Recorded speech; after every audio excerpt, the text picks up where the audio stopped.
سالگرہ ایک ایسا موضوع ہے کہ جس کے اوپر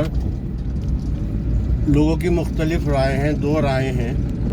کچھ تو اس کو خوشی کے طریقے سے مناتے ہیں، سیلیبریٹ کرتے ہیں، اور کچھ اس کو جو حقیقت ہے اور سچائی ہے اس روشنی میں مناتے ہیں، بلکہ مناتے ہی نہیں ہیں۔ تو جو لوگ اس کو خوشی کے طریقے سے نہیں مناتے ہیں، کیونکہ ہماری زندگی میں بہت سے کم مواقع ایسے آتے ہیں کہ ہمیں خوشی نصیب ہی نہیں ہوتی، اور اگر ہوتی بھی ہے تو بہت مختصر وقت کے لیے ہوتی ہے۔ تو منانا تو نہیں چاہیے، لیکن چونکہ رواج بہت زیادہ ہو گیا ہے، اور اگر اس کو سیلیبریٹ نہیں کریں، اس طرح سے ایک یہ بھی ہوتا ہے کہ احباب جو ہیں وہ ایک جگہ جمع ہو جاتے ہیں، بات چیت ہوتی ہے، تبادلے خیالات ہوتے ہیں، مسکرانے کا ایک موقع ملتا ہے۔ تو جو لوگ نہیں مناتے ہیں ان کا نظریہ یہ ہوتا ہے کہ ہماری زندگی سے ایک سال کم ہو گیا، اور یہ کیا خوشی کی بات ہے۔ اور واقعی حقیقت بھی یہی ہے، اس سے منہ نہیں پھیرا جا سکتا۔ اور ایک سال کم ہو گیا، لہذا یہ کہ اس خوشی کے اوپر، اس موقع کی کیا خوشی منائی جائے، بیوقوفی کی ایک نشانی ہے یہ۔ لیکن میرا جو ماننا ہے، میں دونوں طرح سے مناتا ہوں۔ ایک تو جو حقیقت ہے وہ، اور دوسری وہ کہ اللہ تیرا شکر ہے کہ تو نے یہ سال بھی ہمارا خیریت سے گزار دیا، ہماری زبان پہ کلمہ طیبہ جاری ہے، زبان ٹھیک ہے، لقوے نے نہیں مارا ہے، فالج نے نہیں مارا ہے، ہاتھ پیر چالو ہیں، اور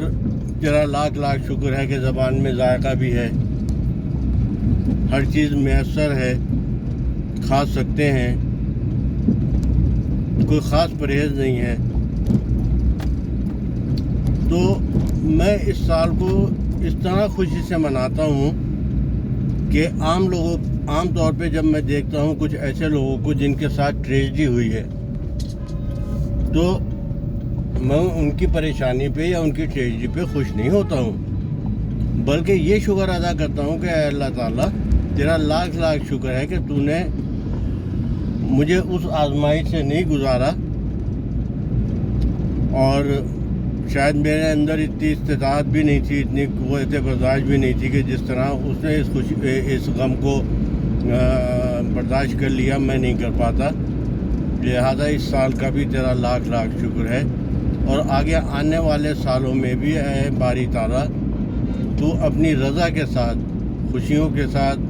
اپنی رضا کے ساتھ، اور جب تو راضی ہوگا تو ظاہر ہے کہ غم چھو بھی نہیں پائے گا۔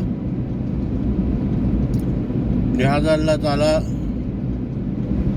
مجھے بھی اور آپ کو بھی خوش رکھے۔ یہ ایک ایسی چھوٹی سی دعا ہے کہ اللہ تعالیٰ ہمیں خوش رکھے کہ اس کے اندر ساری چیزیں آ گئیں۔ خوش جبھی ہوگا جب پیٹ میں روٹی ہوگی، خوش جبھی ہوگا جب تن پہ کپڑے ہوں گے، خوش وہ جبھی ہوگا جب کسی کا قرض دار نہیں ہوگا، خوش وہ جبھی رہ سکتا ہے جب وہ کسی کا مقروض نہ ہو، خوش وہ جبھی رہ سکتا ہے کہ اس کی ٹانگیں چلنے کے لیے سالم ہوں، ہاتھ